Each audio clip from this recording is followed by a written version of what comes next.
थींदी। अल्लाह जे रसूल फरमायो क़यामत खां अॻु में ख़यानत कंदड़ खे अमीन, जेको ख़यानत कंदो उनखे अमीन सम्झंदासीं, ऐं जेको अमीन हूंदो, अमानतदार हूंदो, सुठो माण्हू हूंदो, असां उनखे ख़ाइन सम्झंदासीं, उनखे ख़यानत वारो सम्झंदासीं त बाबा हाणे हीअ ख़यानत थो करे पियो। ॻाल्हि सम्झ में आई आहे न?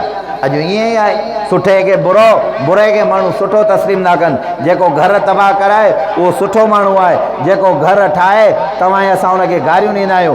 ॿिनि भाइरनि खे जेको ठाहे उनखे असां घटि वधि ॻाल्हाईंदा आहियूं। जेको ॿिनि भाइरनि खे वेड़ाईंदो आहे, शरीर क़िस्म जो माण्हू हूंदो आहे, मुनाफ़िक़ क़िस्म जो माण्हू हूंदो आहे, तव्हां असां उनजी वञी करे इज़त कंदा आहियूं त इहो माण्हू भलो आहे। त पैगम्बर सल्लल्लाहु अलैहि वसल्लम फरमायो क़यामत खां अॻु में माण्हू ख़यानत कंदड़ जेके हूंदा उनखे अमीन, ऐं अमीन खे ख़यानत करण वारो सम्झंदा। अल्लाह जे रसूल फरमायो नेक माण्हू हीअ दुनिया छॾे करे हलिया वेंदा।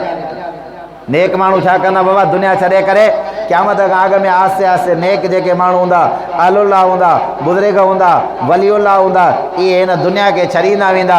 कॾहिं कहिड़े आलिम जो ॿुधंदा वफ़ात करे वियो आहे, कॾहिं कहिड़े बुज़ुर्ग जो ॿुधंदा वफ़ात करे वियो आहे। हाणे हज़रत साईं अब्दुल समद हालेजवी रहमतुल्लाह अलैह अलाए केॾा वॾा मुशरिक बुज़ुर्ग अल्लाह वारा जेके रब साईं जा ख़ासि माना हुया, उहे दुनिया छॾे था वञनि। इहे नेक हिन दुनिया मां हलंदा वेंदा। एतिरे क़दुरु रसूलुल्लाह सल्लल्लाहु अलैहि वसल्लम फरमायो क़यामत जेका क़ाइमु थींदी बुर्रनि माण्हुनि जे मथां क़ाइमु थींदी। माना उन वक़्त जे अंदरि जेके माण्हू वञी करे बाक़ी रहंदा उन्हनि खां तव्हां पुछा कंदव न त बाबा ॾे हाल अहवाल, ला इलाहा इल्लल्लाह मुहम्मद रसूलुल्लाह सल्लल्लाहु अलैहि वसल्लम छा आहे? चवंदा असांखे का ख़बर न आहे, असांजा वॾा पढ़ंदा हुआ।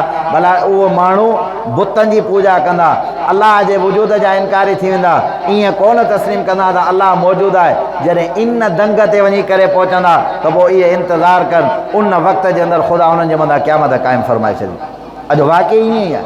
अॼु जंहिं बि शरई मसइले खे वठूं था न, तव्हां असां जेकॾहिं कंहिं माण्हू खे ॿुधायूं त पोइ छा चवंदा आहिनि, मौलवी साहिबु हाणे इन शइ जो वक़्तु ई न आहे। अदा पंहिंजी शादियुनि जे अंदरि तव्हां दोल दमाम न करायो, नाजाइज़ आहे। साईं पुराणी ॻाल्हियूं न कर, हाणे नए दौर जी ॻाल्हि आहे।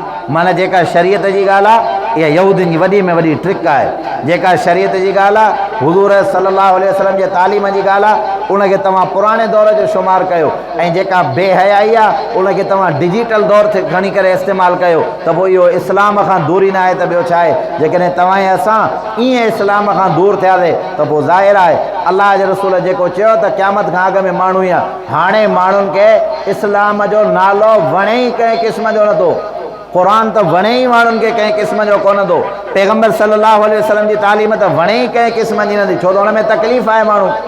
हाणे असां हिन जे मथां कीअं अमल कयूं? असां कीअं जेको आहे हिन मामले मसइले जे अंदरि अचूं त मुंहिंजा भाउ रसूलुल्लाह सल्लल्लाहु अलैहि वसल्लम 1400 साल पहिरीं जेके मामलात ऐं मसाइल ॿुधाया हुया उहे अॼु असां पंहिंजी अखियुनि सां ॾिसूं था पिया, असांखे सम्झ में अचे थी। अलाह जे रसूल फरमायो क़यामत उन टाइम क़ाइमु हूंदी।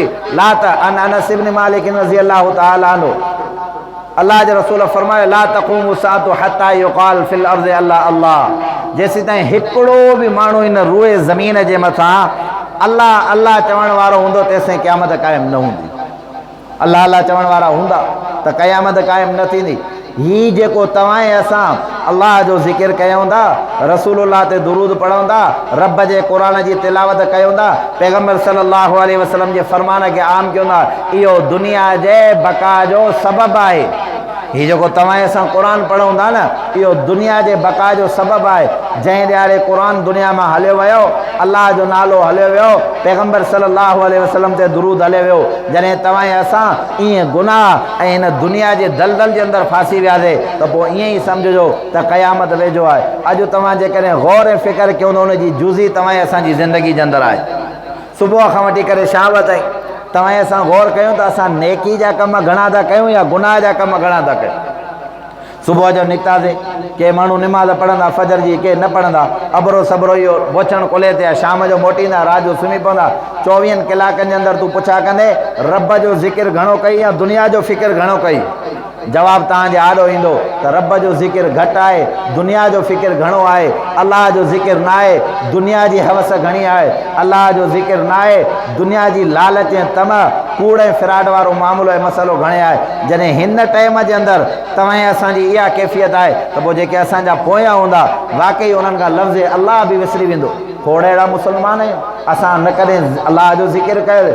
साईं हाणे मौलवी साहिब असां 50 साल उमिरि गुज़री वई आहे, 60 साल उमिरि गुज़री वई आहे, असांखे त न क़ुर धुपणु अचे न का ख़बर पवनि। अलाह त एॾो सस्तो कयो आहे मामले मसइले खे।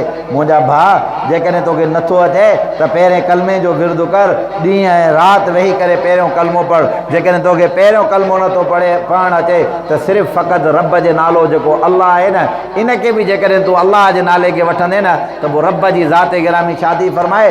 जेको पंहिंजे इन इख़लास सां अलाह खे सॾु कंदो आहे न, अलाह साईं 72 दफ़ा उन बाने खे चवंदो आहे लब्बैक अब्दी, जी मुंहिंजा बाना, जी मुंहिंजा बाना।